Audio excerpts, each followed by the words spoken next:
part 1 of the Women of the Bible series. Y'all, I'm going to start with Hannah. I know it's a surprise, but I love Hannah, and I think by the end of this, you'll understand why. So my girl Hannah was married to a man named Elkanah, and she had a sister wife named Peninnah.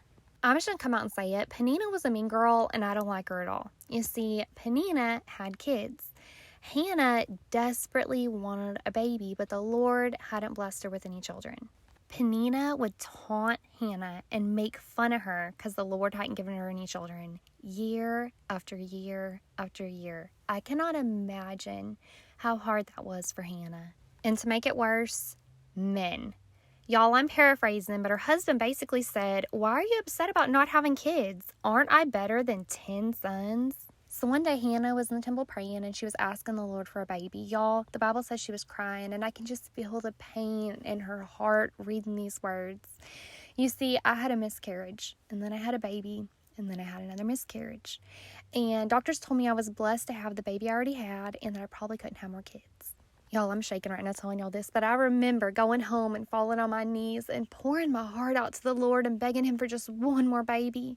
And I remember him laying Hannah on my heart and reminding me of Hannah, and I remember feeling so close to her in that moment. And I also remember the Lord assuring me that he would give me another baby.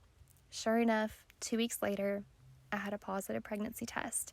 Spoiler alert, that baby is now in elementary school, and I always joke I prayed a little too hard because I got a surprise baby when she started kindergarten. But back to Hannah. Now, Hannah made a vow to God, and I'm paraphrasing, but she basically said, "If you'll give me a baby boy, he'll be dedicated to you. And as a sign of it, we'll never cut his hair." Now, Eli the priest saw her praying, and he thought she was drunk. She told him she wasn't. I'm quoting the King James Version, but Eli said, "Go in peace, and thy God of Israel grant thee thy petition that thou hast asked of him." Hannah had a baby, and she named that baby Samuel. When he was weaned, she brought him up to the temple, and she reminded Eli of who she was, and she said, "For this child I have prayed, and the Lord has granted me the desires of my heart." And then she told him she was giving him back to the Lord, and he would serve the Lord his whole life. The Lord went on to give Hannah 3 sons and 2 daughters. If y'all want to learn more about Hannah and Samuel, you can read a whole lot more in 1st and 2nd Samuel. If there's anyone in particular you want to hear me talk about, please comment down below. I think for part 2, I'm going to talk about the woman at the well. I feel like there's so much there to talk about. She's one of my favorite women in the Bible, and the crazy part is, we didn't even know her name.